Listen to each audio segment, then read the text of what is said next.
Gabriel Medina. Ele vai trazer o panorama da juventude, das questões das políticas públicas direcionadas aqui na cidade de São Paulo. Na panorâmica do que está acontecendo, do Estatuto da Juventude, uma série de coisas. Nós estamos afirmando que os jovens são sujeitos de direitos, né? Que expressão difícil. Ou seja, nós estamos dizendo que a juventude precisa de políticas públicas fundamentalmente com duas chaves: emancipatórias e que promovam a sua autonomia. Né? Isso significa que, em alguma medida, fazer um diálogo fraterno com o Estatuto da Criança e do Adolescente, né? Que foi uma construção histórica importantíssima da sociedade brasileira, que teve conquistas, né, fundamentais, porque a gente lembra que quando o Estatuto surge, principalmente surge naquele momento que se aumenta a população de crianças em situação de rua, momento trágico de pobreza, de aumento de desemprego, né? E ele vem para proteger, né, para gerar um conjunto de ações do Estado para proteger as crianças e adolescentes, para criar uma ideia de também direitos. Agora, nós estamos em amplo diálogo com esse sistema de proteção, no sentido de dialogar com essa faixa etária dos 15 aos 18, se é verdade que elas precisam de proteção, né, elas também precisam ser mais ouvidas. E demorou para as políticas da criança e do adolescente, eu falo isso porque eu fui orientador de medida socioeducativa, participei das conferências da criança e do adolescente, conheço todo o sistema, né, mas os jovens, até o ano passado, eles existiam uma conferência lúdica para os jovens. Ou seja, a voz dos adolescentes nem era incorporada no processo geral da discussão da Conferência da Criança e do Adolescente, né? Então também o movimento de juventude vem no sentido de fazer esse diálogo fraterno de que é preciso discutir com essa faixa etária de 15 anos que está cada vez mais amadurecida, vocês sabem disso. Hoje a vida sexual de uma menina e de um jovem, de um homem jovem, adolescente, tem pesquisas que mostram que uma parcela começa a sua vida sexual com 13 anos. Eu não estou defendendo isso, só estou dizendo uma realidade, é um dado de pesquisa, né? Então nós precisamos dialogar com os jovens de 15 a 18 numa perspectiva diferente, não só tratando como menininho, como menininha, né? O meu menino, a minha menina, mas numa perspectiva de entender que ele também já tem opinião sobre a vida, de que ele também já está construindo o que ele quer para a sua vida, muitas vezes até precisa de orientação, mas um diálogo, não impondo um pensamento. Bom, queria dizer também uma outra coisa muito importante, é dizer que nós, nessa ideia de sujeitos de direitos, nós defendemos uma ideia de diversidade. A juventude não é uma coisa só, ela é plural. E falando nisso, a gente tem um caso aqui que já foi trazido um pouco pela Beatriz. Se a gente pensa uma política universal para o jovem, todos os jovens têm um direito, nós não vamos conseguir trabalhar com uma realidade fundamental que são as diferenças dos jovens. Por exemplo, o jovem negro, né? Uma política universal, ela não resolve o problema do racismo hoje que se tem na abordagem do sistema de saúde com as mulheres, por exemplo, da abordagem policial mais com os homens, mas também com as mulheres. E temos que começar a entender que, por exemplo, nós temos hoje uma situação, o desemprego, quando a gente olha o desemprego juvenil, ele atinge principalmente as jovens mulheres negras, pretas. Então, se a gente não pensa políticas que pensam que o jovem não é igual, né, que ele precisa ser olhado a partir da sua cor, a partir da sua classe social, a partir da sua condição, se ele mora na área rural, se ele mora na cidade, se ele está numa metrópole, se ele está numa pequena cidade, se ele é quilombola, né, que é completamente diferente, culturalmente pensando, toda uma política que deve se desenvolver, nós vamos fazer uma política que não consegue dar conta dessa realidade complexa que é a realidade brasileira. Um país continental com realidades muito distintas que precisam ser observadas. E mais do que isso, significa também afirmar novas vozes e novos sujeitos na construção das políticas. Porque até o período da ditadura, que a gente tinha um movimento intenso de luta, onde a juventude era parte desse protagonismo, né, as organizações de esquerda, revolucionárias, etc., o perfil da juventude era um perfil universitário, fundamentalmente branco de classe média. Era isso que era entendido como juventude. Juventude no Brasil também, enquanto ator, sempre foi entendido como movimento estudantil. Então, geralmente, quando se discute política pública, se fala muito da UNE. No Congresso Nacional, por exemplo, os jovens são chamados a partir das entidades estudantis para o diálogo. E outras organizações ficam de fora, como a própria Pastoral da Juventude, como o Movimento Negro, que já tem organizações de juventude, e outros atores. Acho que isso, inclusive, foi uma conquista importante desse último período que nós tivemos no Brasil a partir do governo Lula. As políticas de transferência de renda, as políticas sociais, o ProUni, a expansão de vagas nas universidades públicas federais e um conjunto de outras políticas permitiram que os jovens de baixa renda, jovens negros, começassem a se empoderar mais, começassem a ter acesso a outras políticas. Não que as coisas estejam resolvidas e maravilhosas, não é isso. Mas é verdade que a universidade começou a ter negro. A universidade brasileira não tinha negro, principalmente a pública, que é gratuita e deveria atender os mais pobres, né? O ProUni permitiu que jovens da classe, chamada classe C, mas que vieram de classe D e E, pudessem começar a ter formação universitária. Hoje é um conjunto de jovens que é a primeira vez que a família tem um universitário, né? Famílias nordestinas que migraram para São Paulo, estou falando da realidade de São Paulo, por exemplo. É um orgulho para a família perceber que pela primeira vez na história, né, famílias inclusive de analfabetos, de pessoas que nem concluíram o ensino fundamental, podem ter um filho que agora começa a ascender no ensino superior. E esse jovem, obviamente, começa a ter mais voz na sociedade. Começa a ter acesso à internet, começa a ter acesso à informação. É um importante canal de comunicação desta família com outras coisas que ainda não eram acessadas, né? Com políticas, com serviços, com informações. Então, falar de política de juventude é falar de novos sujeitos sociais no debate público, né? Acho que esse é um tema muito importante. Bom, eu me estendo muito com essa discussão de conceito, mas ela é muito importante, né? Porque aqui pode ter gente que está no serviço, que está trabalhando com política social, e começar a entender o que é ser jovem, quais são as questões, é central para a gente começar qualquer política pública. Porque se a gente não discute concepção, as concepções vão vir nos atropelando nos serviços.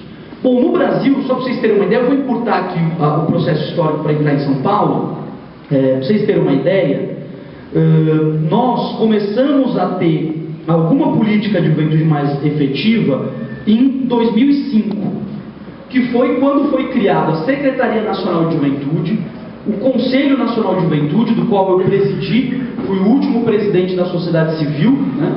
Agora a gente tem uma presidência do governo, que é a Ângela Guimarães, uma jovem mulher negra, presidindo, e criado o ProJovem, que era um programa específico para jovens que não tinham concluído o ensino fundamental, né? É como um EJA, mas um pouco mais específico para o jovem, uma formação mais adequada, com a formação cidadã, etc, etc. Em 2005 se cria essa política do governo Lula, e só em 2010 nós temos o primeiro marco legal nacional importante constituído no Brasil, que foi a chamada PEC da Juventude. PEC, para quem não sabe, é Proposta de Emenda Constitucional, né? Incluiu na Constituição, na Carta Magna do país, a expressão jovem dentro da Constituição. Até então, jovem não era considerado sujeito de direito pela Constituição brasileira, apenas crianças e adolescentes. E com isso a gente tem avançado no sentido de implementar e de entender um conjunto de outros marcos legais que precisam vir acoplados dessa emenda constitucional para que de fato a juventude brasileira possa ser sujeito de direito. Com isso está tramitando o Estatuto da Juventude, hoje em processo avançado no Senado Federal, já está tramitando nas comissões, nós já aprovamos ele na Câmara. É um debate importante da sociedade brasileira, que é assegurar um conjunto de direitos, como já tivemos a aprovação do Estatuto do Idoso, da Criança e do Adolescente, o Estatuto da Igualdade Racial, que tem limitações. O Estatuto da Juventude é mais um passo nesse sentido, e temos também em tramitação menos acelerada o Plano Nacional de Juventude, né, que prevê inclusive um conjunto de planos que devem ser desenvolvidos, planos estaduais e planos municipais subsequentes, para que a gente não tenha uma política nacional sem ser articulada com estados e municípios, o que a gente chama de pacto federativo, né? Políticas municipais, estaduais e nacional. Então, esses marcos legais são fundamentais para que a gente complemente esse arcabouço legal constitucional que vai assegurar um conjunto de políticas. Bom, entrando em São Paulo, nós temos uma população jovem em São Paulo de 2.908.498 jovens, né? Isso significa que 25,8% da população paulistana é composta por jovens. Ou seja, de 2010 até hoje, nós estamos com a maior população jovem da história brasileira. E nós nunca mais vamos atingir esse índice. A não ser que daqui, sei lá, pode ter uma mudança muito grande daqui a vários anos. Mas a verdade é que a curva demográfica brasileira, né, chegou no seu ápice da população jovem, né, e agora a tendência é cair. Ou seja, nos próximos 20 anos a gente ainda mantém uma população economicamente ativa maior do que a dependente, mas daqui 25 anos a tendência é que a população idosa cresça muito, como já é a situação da Europa, né? O que quer dizer isso, gente? É que ou o Brasil aproveita, já deu meu tempo, não? Ou o Brasil aproveita dessa grande oportunidade que é ter uma população jovem muito grande para desenvolver economicamente, para se desenvolver, para pensar um projeto robusto de desenvolvimento, ou nós vamos perder essa oportunidade histórica. E por que eu estou dizendo isso? Porque nós precisamos produzir o que nós chamamos de gordura, de excesso de recursos, para que daqui a 25 anos a gente possa cuidar dos idosos, né? Já precisamos cuidar agora, né? Mas para que a gente tenha condições de cuidar dessa população idosa que vai aumentar muito, porque isso impacta na previdência, isso impacta no desenvolvimento de políticas de saúde, de cuidado, né? De uma série de atenções que precisa ter dinheiro. Então o Brasil precisa aproveitar dessa oportunidade. E lamento, e aí uma avaliação que eu faço muito fraternalmente, que nós estamos perdendo essa oportunidade. Essa é a verdade. Porque ainda as políticas de juventude são muito tímidas perto da demanda para responder a essa necessidade. Aqui a população é, de certa forma, equilibrada. A presença de mulheres, é 50,9% de mulheres, 49,1% de homens, e temos uma população que é auto-identificada, isso é importante. A questão também dos negros, muitas vezes nas mortes, por que não aparece? Porque muitas vezes a população negra, não nos mortos, o morto não vai poder dizer se ele é negro ou se ele é branco, se ele é preto ou se ele é branco, mas a verdade é que a auto-identificação, né, a gente identifica a questão da cor a partir da autodeclaração. Então muitas pessoas, ainda por um racismo muito presente na sociedade, não se identificam como negros. Eles falam moreno, ou, né? Enfim, isso é uma coisa que a gente tem que trabalhar também com a própria questão do próprio preconceito que os negros interiorizaram durante esse período. Mas nós temos entre a população preta e parda 48%, e isso eu acho que é maior. Ela é maior do que a população branca já autodeclarada, mas certamente ela é maior se a gente fosse todo mundo se autodeclarasse. Queria dizer o seguinte, que nós aqui estamos pensando em algumas políticas, mas para fazer as políticas você tem que ter diagnóstico.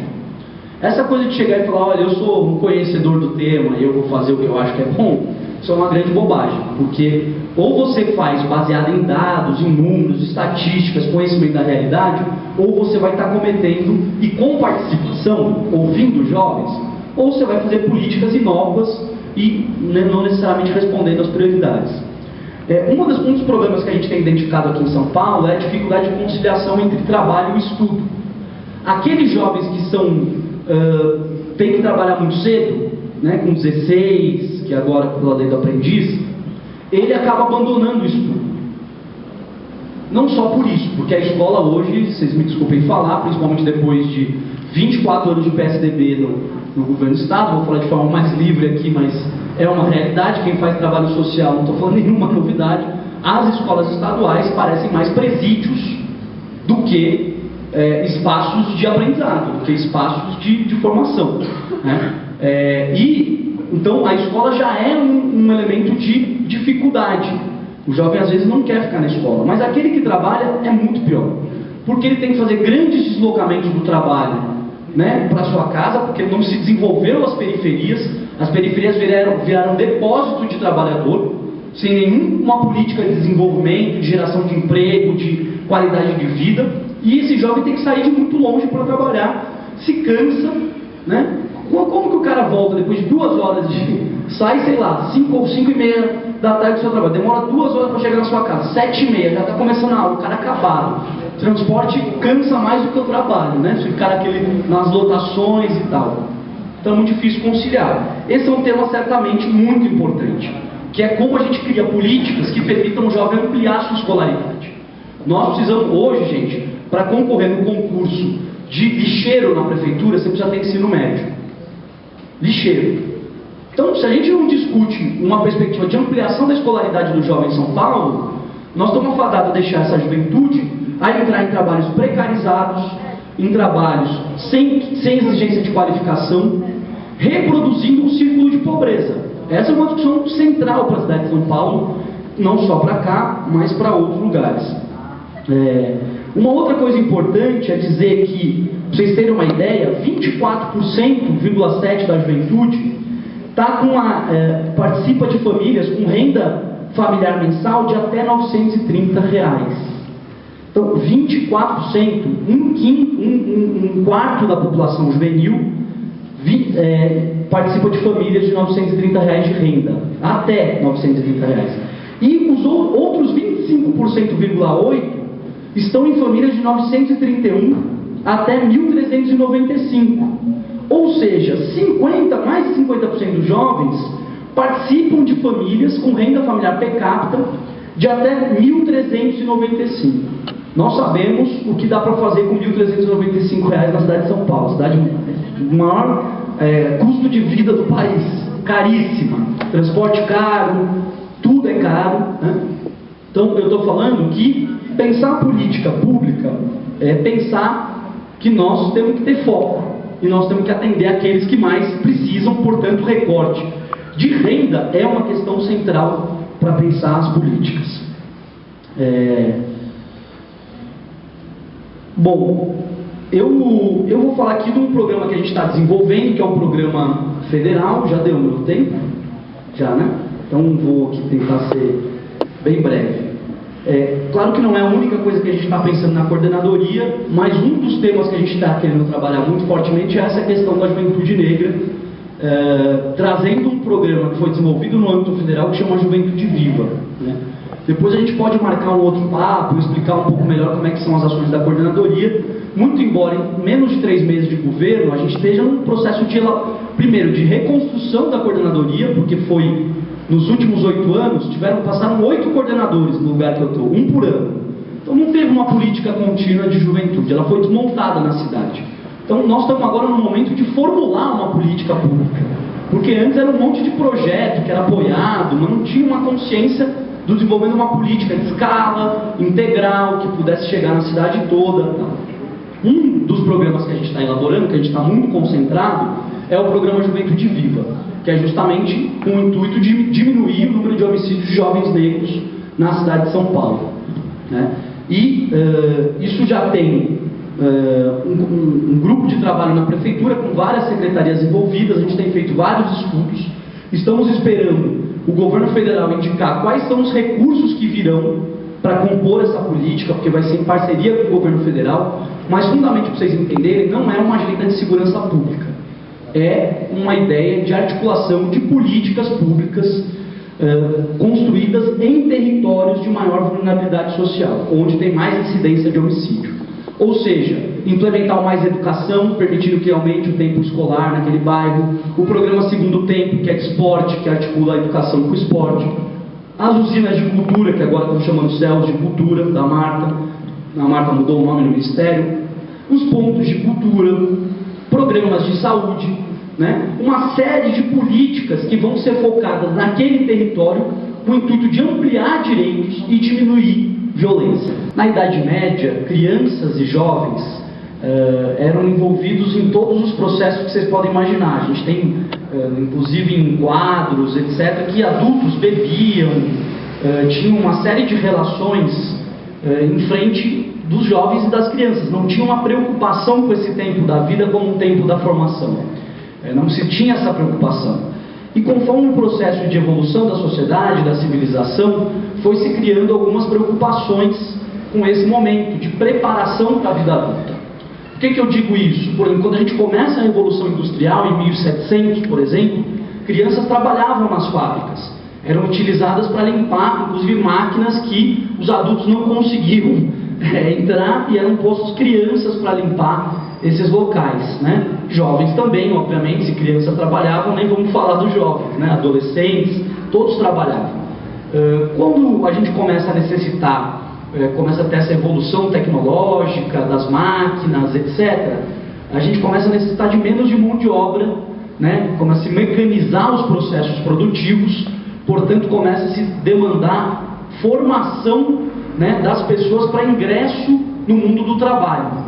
É aí que se começa a se constituir esse processo de preocupação com as crianças, né, de preparação das crianças e dos adolescentes para a entrada no mundo do trabalho. E juventude começa a surgir um pouco mais para frente, porque a gente começa a ter mais claro o conceito da criança e do adolescente, mas é num processo pós-revolução industrial, num processo que a gente amplia ainda o desenvolvimento tecnológico na sociedade, que se começa a ter, por exemplo, criar a universidade e outros tipos de formação, né, pós-ensino médio, mais preparação, uma preparação mais especializada para a entrada no mundo do trabalho, que se começa a se construir esse momento da vida que a gente está definindo agora como juventude.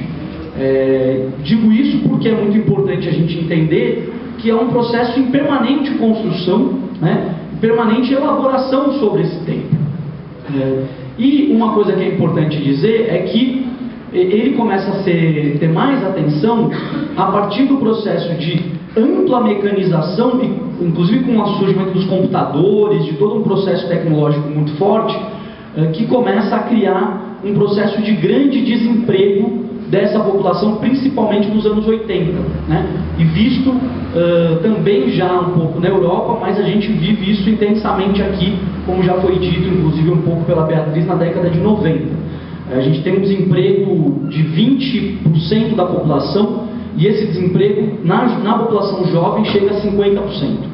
Ele é o dobro do restante da população. Então, aí começa a se ter uma preocupação com esse momento da vida e o que a gente fala de um alargamento desse tempo. Por que alargamento?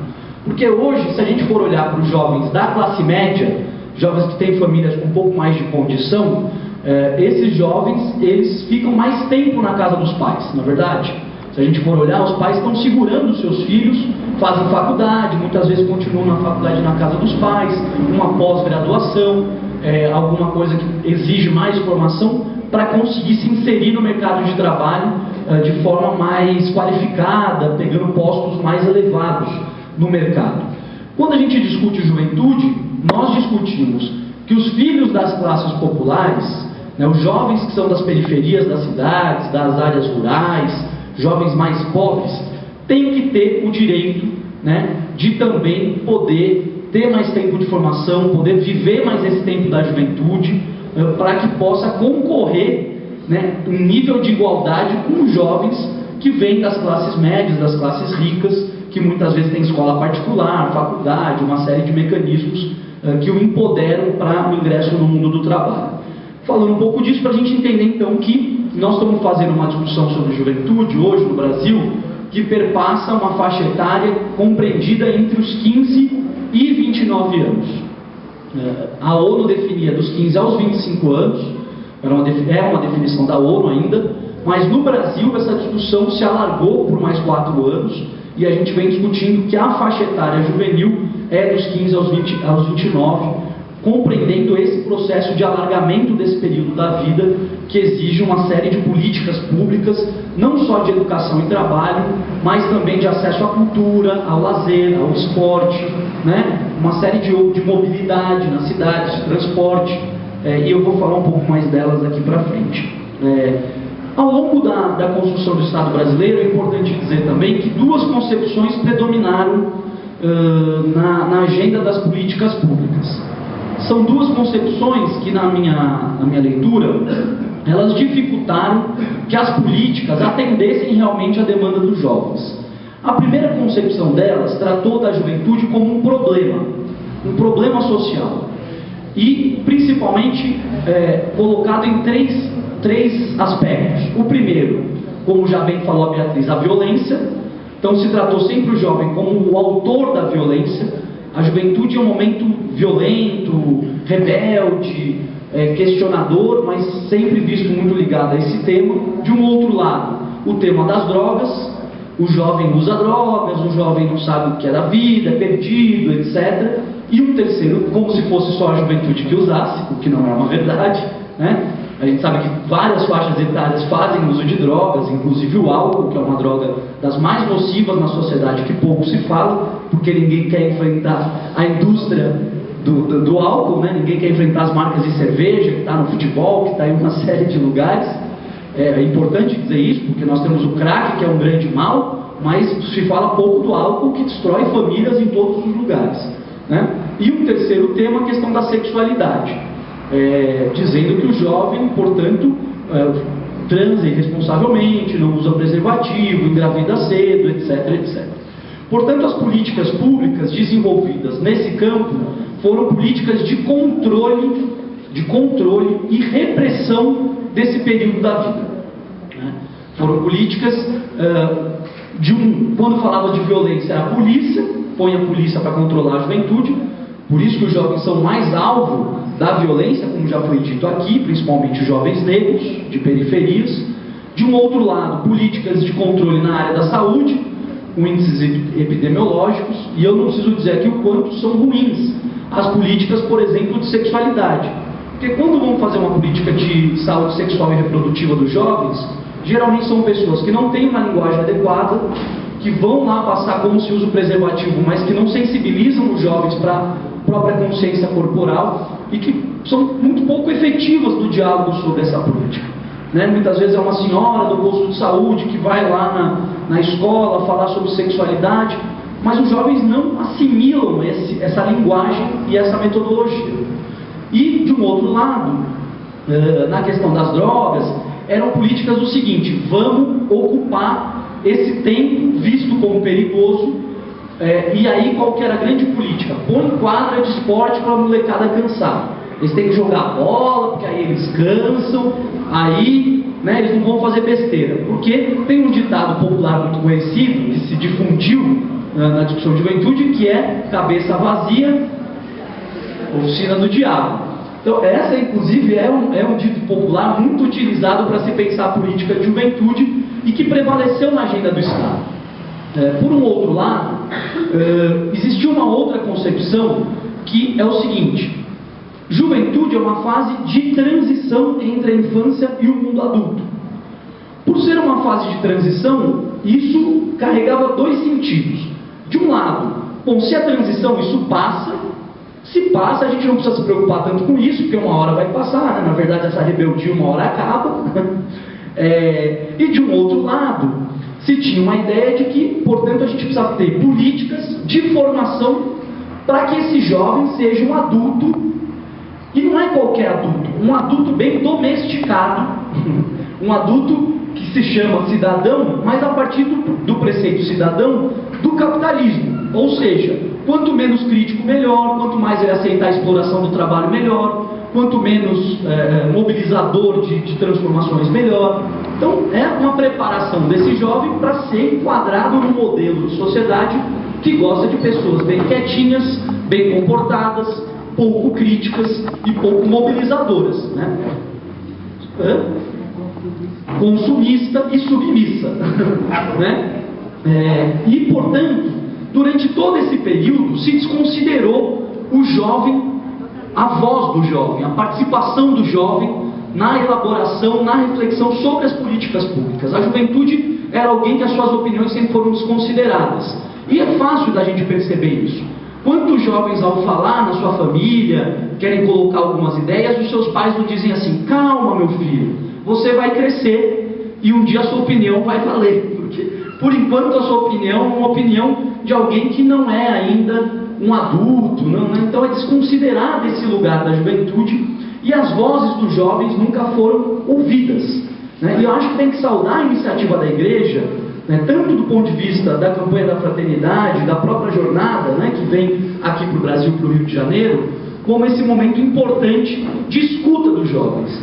Cerca de 28% dos óbitos por causas externas ocorrem entre jovens. No Brasil é um pouco maior, né? Falando de São Paulo é um pouco menor o índice de homicídios. A violência atinge principalmente jovens negros do sexo masculino, 31%. Bom, esse dado é interessante. Cerca de 57,6% dos jovens do sexo masculino vítimas de homicídios são negros e pardos, 57,6%, isso em São Paulo. Agora, isso no geral, um dado geral, 57,6%, olhem isso. Cerca de 65,9% das jovens do sexo feminino vítimas de homicídio são negras e pardas. Quando a gente vai para as mulheres, as que morrem são maiores. E para fechar, quando a gente vai olhar a morte cometida por policiais, a morte cometida por policiais ocorre entre jovens. 76% das mortes de policiais são de jovens.